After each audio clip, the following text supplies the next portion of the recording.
Assalamualaikum warahmatullahi wabarakatuh. Di video kali ini, kami dari kelompok 4 Lanskap Wilayah dan Kota akan menjelaskan mengenai pengembangan kota hijau atau Green City pada Kota Bandung. Sebelum masuk ke video, yuk kenalan dulu dengan seluruh anggota kelompok 4. Kota Bandung. Kota Bandung adalah ibu kota yang terletak di Provinsi Jawa Barat. Kota Bandung dikenal sebagai kota kembang dan Paris Van Java karena keindahan alamnya dan arsitektur kolonial yang menawan. Dengan populasi lebih dari 2,5 juta jiwa, Bandung adalah salah satu kota terbesar di Indonesia. Selain dikenal dengan suhu yang sejuk dan pemandangan pegunungan yang memukau, Bandung juga merupakan pusat pendidikan dan teknologi di Indonesia. Sebagai kota metropolitan kedua terbesar di Indonesia setelah Jakarta, Bandung telah mengalami transformasi yang signifikan. Dengan populasi yang terus meningkat, kota ini menjadi pusat pendidikan, budaya, dan industri. Namun, pertumbuhan yang cepat ini juga membawa tantangan serius terkait dengan pengelolaan lingkungan dan kualitas hidup penduduk. Ruang terbuka hijau atau RTH yang semakin berkurang akibat urbanisasi menjadi salah satu isu utama yang harus dihadapi. Selain itu, dalam beberapa tahun terakhir, Kota Bandung menghadapi dampak serius dari perubahan iklim. Yang pertama, peningkatan suhu. Suhu rata-rata di Kota Bandung mengalami peningkatan.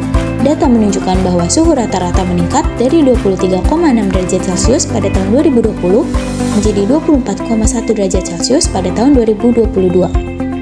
Kenaikan suhu ini menyebabkan cuaca ekstrim seperti gelombang panas yang berkepanjangan. Yang kedua, curah hujan yang tidak menentu. Perubahan pola curah hujan juga menjadi masalah besar. Curah hujan yang tinggi seringkali disertai dengan intensitas yang meningkat, menyebabkan banjir di berbagai wilayah kota. Yang ketiga, banjir dan longsor. Banjir menjadi ancaman nyata bagi masyarakat Bandung. Banyak daerah rawan banjir, terutama saat musim hujan. Selain itu, longsor juga sering terjadi di daerah pegunungan akibat penggundulan hutan dan pembangunan infrastruktur yang tidak berkelanjutan. Yang keempat, urbanisasi dan kerusakan lingkungan. Pertumbuhan penduduk yang pesat dan urbanisasi yang tidak terencana menyebabkan kerusakan lingkungan yang signifikan. Penggundulan hutan untuk pembangunan perumahan dan infrastruktur mengurangi daya dukung lingkungan dan memperburuk resiko bencana alam. Pengembangan Kota Bandung menjadi kota hijau merupakan langkah strategis untuk menciptakan lingkungan perkotaan yang lebih berkelanjutan. Dengan meningkatkan proporsi RTH dan menerapkan kebijakan ramah lingkungan, Kota Bandung tidak hanya dapat memperbaiki kualitas hidup masyarakat, tetapi juga melestarikan keanekaragaman hayati serta mengurangi dampak perubahan iklim. Sebelum lanjut, mari kita bahas mengenai kota hijau. Kota hijau atau Green City adalah konsep pembangunan yang berfokus pada keberlanjutan lingkungan. Hal ini mencakup pengelolaan sumber daya alam secara efisien, pengurangan limbah, dan penerapan transportasi ramah lingkungan. Terdapat 8 elemen utama kota hijau. Yang pertama, perencanaan dan desain hijau. Yang kedua, ruang terbuka hijau. Yang ketiga, pengelolaan sampah hijau. Yang keempat, transportasi berkelanjutan. Yang kelima, efisiensi energi. Yang keenam, pengelolaan air. Yang ketujuh, komunitas hijau. Dan yang kedelapan, bangunan hijau. Kota hijau atau Green City bertujuan untuk menciptakan lingkungan yang sehat dan layak huni bagi generasi mendatang. Dalam upaya menciptakan kota yang berkelanjutan, beberapa negara telah menjadi pionir dalam mengintegrasikan ruang hijau dengan kebutuhan urbanisasi. 3 negara diantaranya adalah China, Singapura, dan Copenhagen, Denmark. Dengan pendekatan unik, mereka menuju konsep Green City. China telah menunjukkan kepada dunia bagaimana konsep keberlanjutan dapat menjadi solusi nyata bagi tantangan urbanisasi. Salah satu inovasi terbesarnya adalah program Spong City. Bagaimana konsep ini dapat diterapkan di Kota Bandung?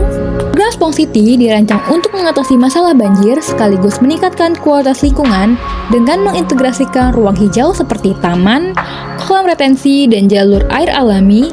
Kota-kota di Cina mampu menyerap dan menyimpan air hujan layaknya spons. Konsep ini tidak hanya membantu mengelola air hujan, tapi juga memanfaatkan air tersebut untuk kebutuhan irigasi, menjaga kelembapan tanah, dan meningkatkan kualitas udara.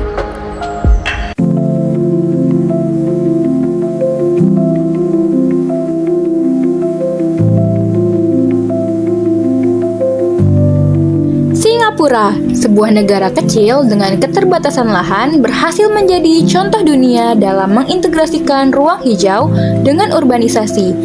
Bagaimana mereka melakukannya?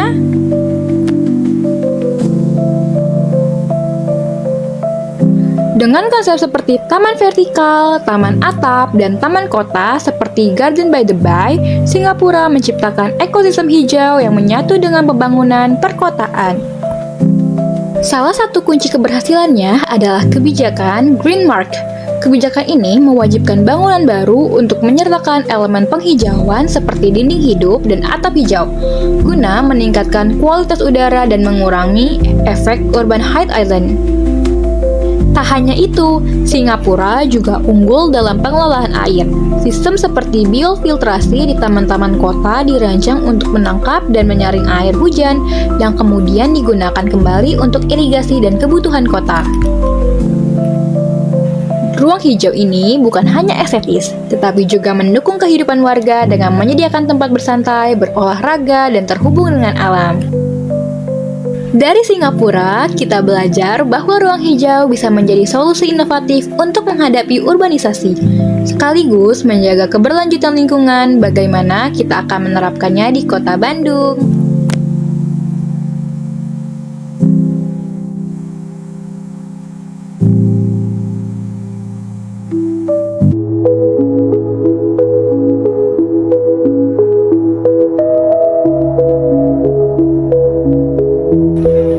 Copenhagen, ibu kota Denmark, telah menjadi inspirasi dunia dalam menciptakan kota yang ramah lingkungan. Salah satu konsep unggulannya adalah konektivitas ekologis. Dengan jaringan jalur hijau yang menghubungkan taman, hutan, dan area alami lainnya, Copenhagen menciptakan ruang yang tidak hanya ramah bagi manusia, tetapi juga bagi flora dan faunanya. Konsep ini disebut naturalization, di mana jalur hijau dirancang untuk memungkinkan pergerakan bebas bagi satwa liar, sekaligus menyediakan akses bagi masyarakat untuk menikmati keindahan alam.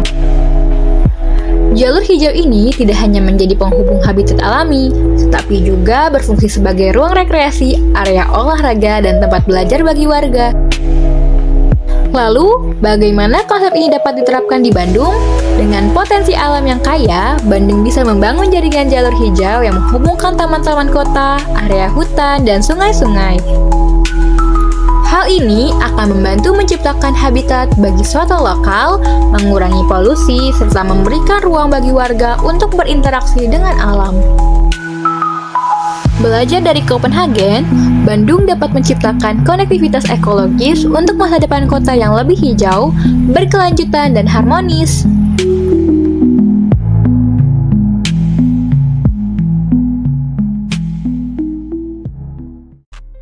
Gitu ya, kita masuk ke rencana pengembangan atribut kota hijau.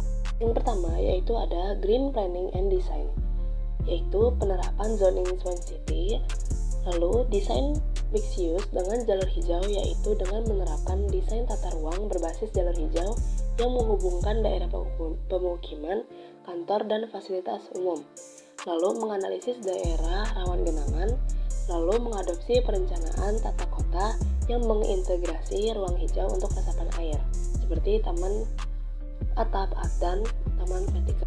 Yang kedua yaitu Green Open Space atau RTH. Banjir di kota Bandung yang disebabkan oleh beberapa faktor, namun lebih sering terjadi akibat kondisi cuaca ekstrim dan penurunan ruang terbuka hijau atau RTH. Solusinya yaitu mengembangkan taman atap pada gedung-gedung pemerintah, pusat perbelanjaan, dan sekolah. Yang ketiga yaitu adanya Green Waste.